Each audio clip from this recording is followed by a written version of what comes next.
Captain Zara's silver eyes narrowed as she circled the human prisoner, her pointed ears twitching with curiosity as she noticed something unusual about his left leg, something that hummed with energy and reflected the dim cell lights in ways organic flesh never could. "Show me what that thing between your legs does, human," she demanded, her melodic voice cutting through the silence of the detention bay. And Commander James Chen looked up from where he sat, exhausted and bruised from the crash landing, meeting her gaze with defiance, even as he wondered if she meant his advanced combat prosthetic or if this alien warrior princess had entirely different intentions. The way her luminescent skin glowed faintly purple in the low light made her seem otherworldly and dangerous, but there was something in her expression that wasn't quite hostile, more like scientific fascination mixed with genuine curiosity. And James couldn't help but notice how human she looked, despite those elegantly pointed ears and the silver hair that cascaded down her back like liquid moonlight.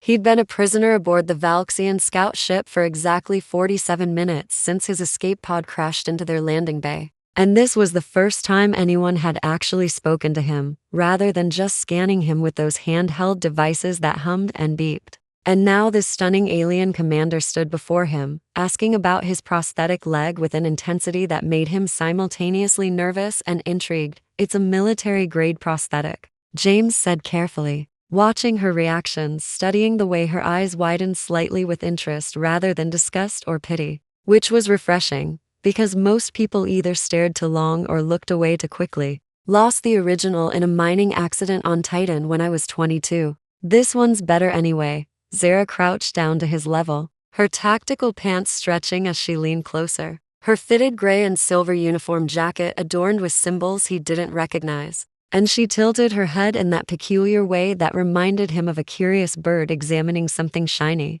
"Better than the organic version?" she asked, genuine confusion coloring her tone, and James couldn't help but smile slightly, because that was always the question, wasn't it? Could technology ever truly surpass nature? In some ways, he admitted, and before he could think better of it, he triggered the neural interface, watching her face as his prosthetic whirred softly and panels shifted, revealing the compact jump jets, reinforced hydraulics, and energy absorption systems built into the sleek titanium and carbon fiber framework. Her gasp was immediate and delightful, like a child seeing magic for the first time.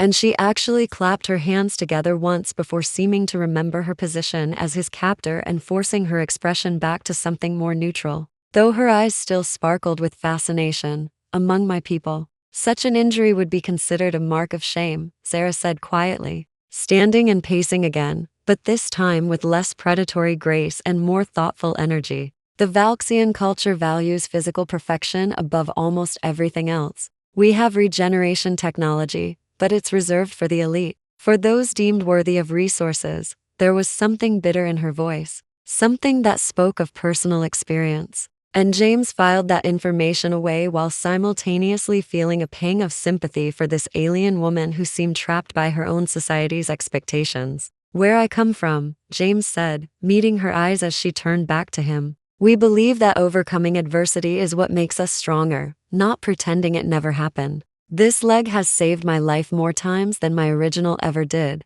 Something shifted in Zara's expression, then, a softening around her eyes, a slight parting of her lips, as if his words had struck something deep within her. And for a moment they just looked at each other, prisoner and captor, human and alien. Two people finding unexpected common ground in the middle of a cold detention cell, light years from either of their homes. The ship suddenly lurched violently, alarms blaring throughout the corridors, and Zara stumbled, catching herself against the wall while James's magnetic restraints kept him pinned to the chair. "Report." Zara barked into her wrist communicator, her command voice strong and clear despite the chaos, and the response came back in rapid-fire Valkyrian that James's translator implant struggled to keep up with. Something about pirates, raiders from the Corvin Syndicate, shields failing. Another impact rocked the vessel, harder this time, and sparks rained from damaged panels in the ceiling while the lights flickered between normal and emergency red. Zara's eyes met his, and he could see the calculation happening behind them, the tactical assessment, the weighing of risks and benefits. And then she was moving toward him with purpose, her fingers flying over the restraint controls, I need every capable fighter if we're going to survive this, she said, as the magnetic cuffs released with a hiss, and James rubbed his wrists, surprised but not questioning his good fortune. The Corvins don't take prisoners, they take trophies. And I won't let my crew become wall decorations in some pirate lord's trophy room. She tossed him a small device that he caught instinctively. And when he looked down, he realized it was a personal shield generator. Military grade, the kind of equipment you didn't just hand to prisoners. Can that thing between your legs help you fight? She asked, and this time there was no ambiguity. She was pointing directly at his prosthetic, her expression deadly serious. And James felt a grin spread across his face as he stood, testing his balance, feeling the familiar weight and power of the advanced limb. Oh, you have no idea, he said, and followed her out of the detention cell and into the chaos of a ship at war. The corridors were filled with Valxian crew members running to battle stations, their elegant features set in determined lines. And James noticed that many of them looked young, like this was a training vessel or a scout ship, staffed by those not quite important enough for the main fleet. Zara moved through them like a silver-haired comet, shouting orders, directing her people with the kind of natural authority that couldn't be taught, only earned through trust and competence, and James found himself impressed despite the circumstances. They reached the armory, and she keyed open a locker, pulling out a phase rifle that she checked with practiced efficiency before tossing him a similar weapon. Their eyes meeting in a moment of mutual understanding that transcended language or species. Two warriors preparing to face death together. The Corvins will try to board us through the cargo bay, Zara explained rapidly, pulling up a holographic display of the ship that floated between them,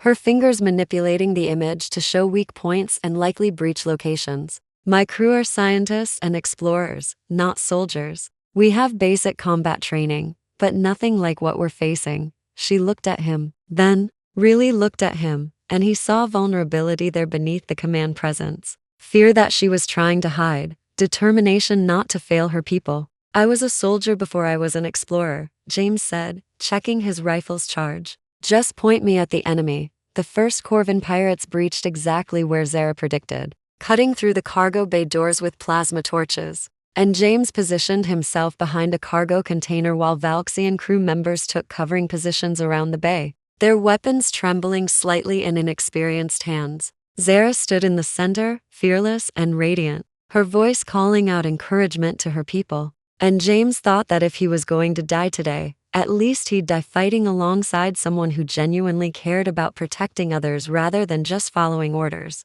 The first pirate through the breach was massive. Easily 7 feet tall, with forearms and armor that looked cobbled together from a dozen different sources. And its roar shook the cargo bay as more poured in behind it. Now, Zara shouted, and the Valxians opened fire, their phase weapons cutting blue streaks through the air. But their aim was poor, scattered, driven by fear rather than training. And the pirates absorbed the hits on their shields while advancing with terrifying purpose. James waited, breathing steady, letting his combat experience guide him as he targeted the lead pirate's shield generator, visible on its left hip, and fired 3 precise shots that overloaded the device in a shower of sparks. The pirate stumbled, surprised, and James was already moving, his prosthetic legs jump jets firing as he launched himself over the cargo container in a move that made several Valxians gasp in amazement. He landed behind the pirate's defensive line, his artificial leg absorbing the impact with hydraulic precision that would have shattered bone in an organic limb, and he spun low,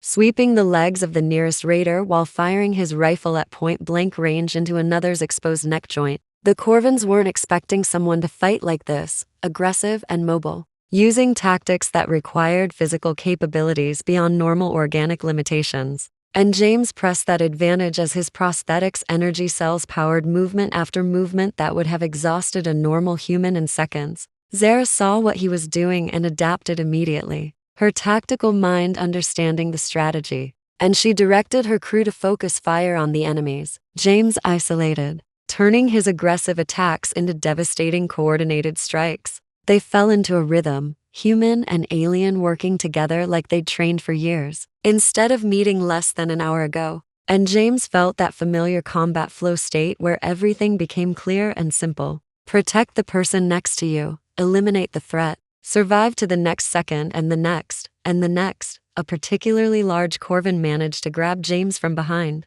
all four arms wrapping around him in a crushing grip that would have killed him if not for his personal shield. And he could feel the generator overheating against his chest as it struggled to maintain integrity. His rifle was pinned useless, and the pirate was squeezing harder, roaring its triumph. But James still had one advantage the raider hadn't accounted for. His prosthetic leg was rated for combat loads up to 3,000 pounds of force. He triggered the hydraulics to maximum, planted his artificial foot against a cargo container, and pushed with enough power to send both him and his captor flying backward into a bulkhead with bone-crushing impact. The pirate's grip loosened just enough for James to twist free, and he grabbed a piece of broken metal debris from the floor, driving it into the gap between the raider's helmet and chest armor with desperate strength. The Corvin went down gurgling, and James rolled to his feet, retrieving his rifle just in time to see Zara taking on the pirates simultaneously, her movements graceful but clearly defensive,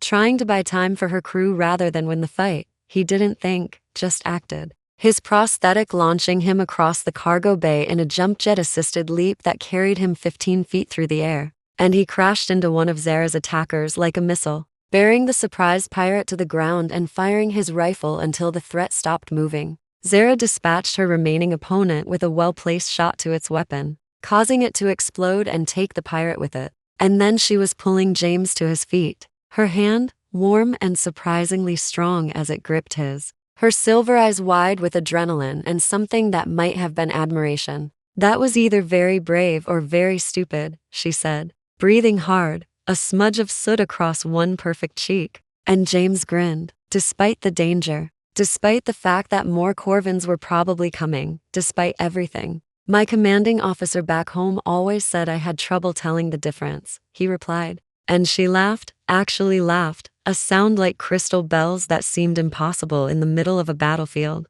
And for just a moment, the war and the danger and the fact that they were from different worlds didn't matter at all. The remaining pirates retreated when they realized they were losing, fleeing back through their breach point and sealing it behind them with emergency foam. And the Valkyrian crew erupted in shocked celebration, unable to believe they'd actually won. Zara stood in the center of the cargo bay, looking at her people with such pride and relief that James felt his heart clench. And he understood then that she hadn't expected to survive this, had been prepared to die protecting her crew. And the fact that they'd all made it felt like a miracle she hadn't dared hope for. She turned to him, her silver hair disheveled, her uniform torn in places, her luminescent skin showing the purple undertones that he was learning indicated strong emotion in her species. And she walked over to where he stood, ignoring the celebration happening around them. "You saved us," she said simply, and there was no pride preventing her from admitting it, no political calculation, just honest gratitude. And James found himself respecting her even more for that. "We saved each other," he corrected gently, because it was true. Her tactical command had been what turned his individual actions into an effective defense. And she needed to understand that. The ship's first officer approached. A tall Valkyrian male with darker purple skin and the same pointed ears, speaking rapidly in their language, while gesturing at James with obvious concern, probably questioning why a prisoner was armed and free. Zara responded in the same language, her tone brooking no argument. And while James couldn't understand the words, he understood the meaning well enough. She was vouching for him, staking her command authority on his trustworthiness. The first officer looked skeptical, but nodded, giving James a measuring look before returning to coordinate repair crews, and Zara sighed, running a hand through her silver hair. "I need to show you something," she said quietly, and led him away from the cargo bay, through corridors that showed damage from the attack, past crew members who stared at the human walking freely beside their captain, until they reached what appeared to be her private quarters. The room was smaller than he expected for a ship's commander, decorated with what looked like scientific journals and star charts rather than military commendations. And on one wall was a holographic image of a younger Zara standing between two adults who must have been her parents, all three smiling at the camera. "My father was a ship engineer," Zara said, standing before the image with her back to James, her voice soft and distant. "Not a warrior, not a scientist, just someone who kept things running, who fixed problems and made sure everyone else could do their jobs." The Valkyrian Council considered him low caste, unworthy of their regeneration technology, She touched the hologram and it shifted, showing the same man, but older, and James could see that he was injured. His left arm ending at the elbow, the stump poorly healed and clearly painful. He was hurt in an accident during a solar storm. Radiation damage that prevented natural healing. He requested a prosthetic like other species use, but the council denied him. Said it would be an abomination to replace Valkyrian flesh with machinery. That he should accept his limitations as the will of nature. Her voice cracked slightly on those last words. And James understood suddenly why she'd been so fascinated by his leg. Why? She'd looked at it with wonder rather than pity or disgust. He died 3 years ago, Zara continued, turning to face James with tears streaming down her luminescent cheeks, purple and silver in the low light. Not from the injury, but from the shame of it. From being told every day that he was less than whole, less than worthy. And I couldn't save him because I believed what they told us. That organic purity was what mattered most. James moved without thinking, closing the distance between them and pulling her into a hug that she resisted for only a moment before melting into. Her arms wrapping around him as she cried against his shoulder, and he held her through it. This strong alien woman who commanded a ship and led warriors into battle, but who still grieved her father and the cruel ideology that had killed him as surely as any weapon. When I saw your leg, she whispered against his chest, when I saw how you moved with it, how you didn't hide it or feel ashamed, but used it as a strength, I realized everything they taught me was a lie. That my father could have lived, could have thrived. If only we hadn't been so afraid of being different. She pulled back enough to look up at him. Her silver eyes, red from crying, but filled with something fierce and determined. I'm going to change things when we get home. Going to challenge the council's policies. And I know they'll probably strip my command and exile me, and I don't care anymore. Some things are worth fighting for, even if you lose. You won't be fighting alone, James said. And meant it, because somehow, in the space of a few hours, this alien woman had become important to him. Not just as an ally, but as someone he genuinely cared about. Someone whose dreams and struggles mattered as much as his own. Humanity has plenty of experience challenging stupid ideologies. We're pretty good at it, actually. We could arrange for cultural exchanges, technology sharing. Show your council that there are other ways to live. Zara's expression transformed, hope lighting up her features like sunrise over an alien ocean. And she reached up to cup his face with both hands, her touch gentle and warm and electric. Why would you do this? She asked, searching his eyes for deception or hidden motives. You were my prisoner an hour ago. You have no reason to help my people, no reason to involve yourself in our political struggles.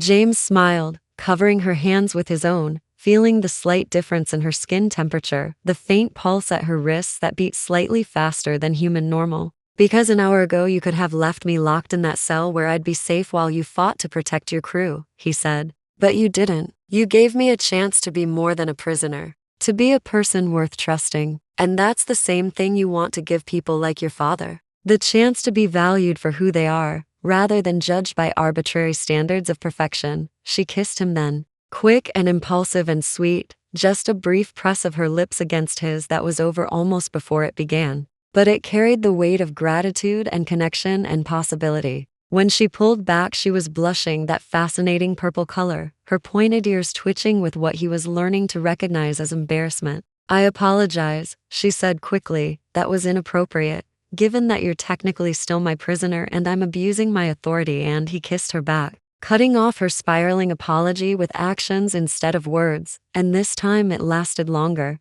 Warm and gentle, and filled with the kind of emotion that transcended species or circumstances. Two souls recognizing something kindred in each other. When they finally separated, both were smiling, and Zara laughed that crystal bell laugh again. My first officer is going to have so many reports to file about protocol violations, she said, but she didn't sound particularly concerned. And James couldn't help but laugh too. Captain to the bridge. The intercom crackled with urgency, and reality came rushing back as Zara stepped away from him, her command mask sliding back into place, even though her eyes still held warmth when she looked at him. They ran together through the corridors, his prosthetic easily keeping pace with her longer strides, and burst onto the bridge to find the crew staring at the view screen in shock. 3 Earth Alliance warships had dropped out of TTL, their weapons powered but not targeting, clearly responding to James's distress beacon from before his pod crashed. Incoming transmission from the lead vessel, the communications officer reported,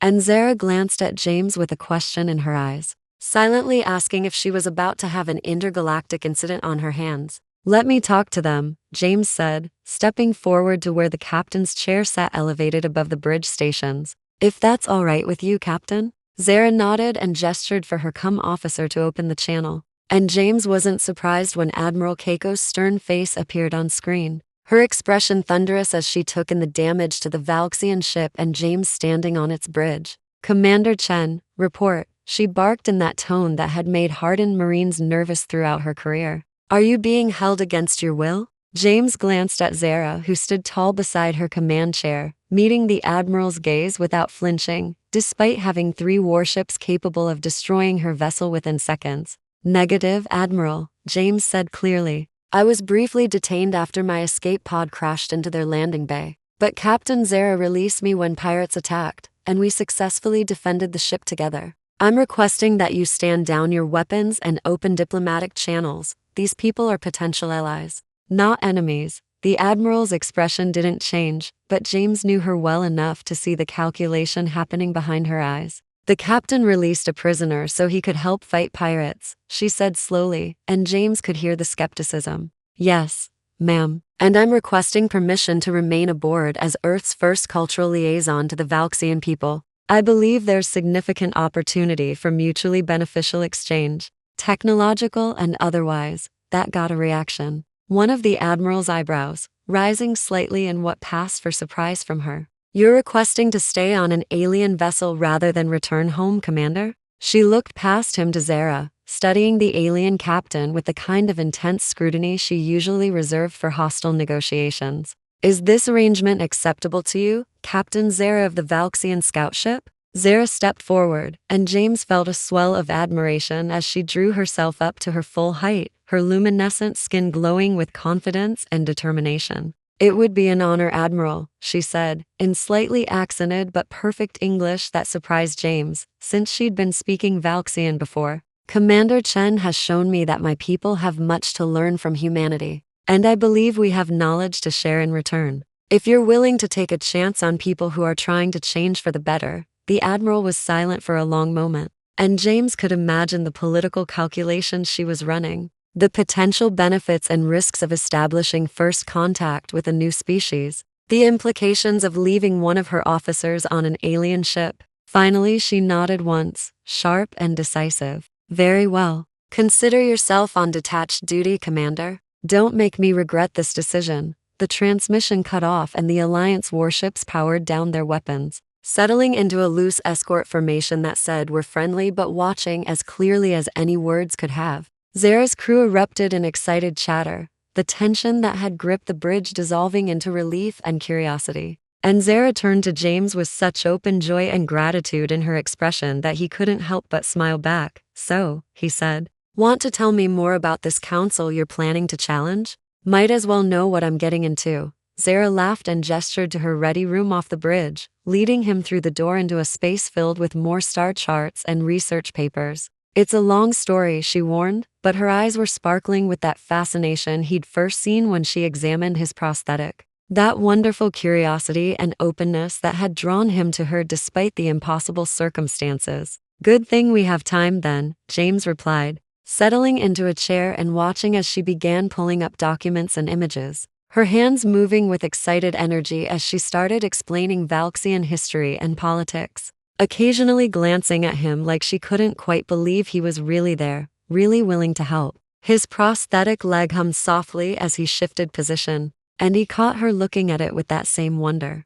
And he realized that what had started as a simple question in a detention cell, "Show me what that thing between your legs does," had led to something neither of them could have predicted. A connection that might change both their peoples. A partnership built on mutual respect and shared dreams of a better future. Months later, when the Valxian Council finally agreed to meet with human representatives, when the first prosthetic workshops opened on Valxian worlds, when Zara's father's story became the rallying cry for a cultural revolution, James would look back on that moment in the cargo bay and marvel at how one person's openness to difference could change everything. But for now, sitting in her ready room, watching her silver eyes light up as she talked about the future she wanted to build, listening to her melodic voice paint pictures of reformed society where technology and biology work together instead of in opposition, he was content to simply be present, to be trusted, to be part of something larger than himself. You know, Zara said suddenly, pausing in her explanation of Valkyrian political structure, I never properly thanked you for trusting me when you had every reason not to. She reached across the table and took his hand, her skin warm against his, her touch gentle but firm. Where I come from, we have a saying, strength is not in the body you're born with, but in the spirit you choose to nurture. My father used to say it when I was young, but I didn't understand it until I met you. James squeezed her hand gently, feeling the weight of the moment. The significance of two people from different worlds choosing to bridge that gap despite all the reasons it should be impossible. My people have a saying too, he replied, his voice soft but steady. We're stronger together than apart. Sounds like your father and my ancestors would have gotten along.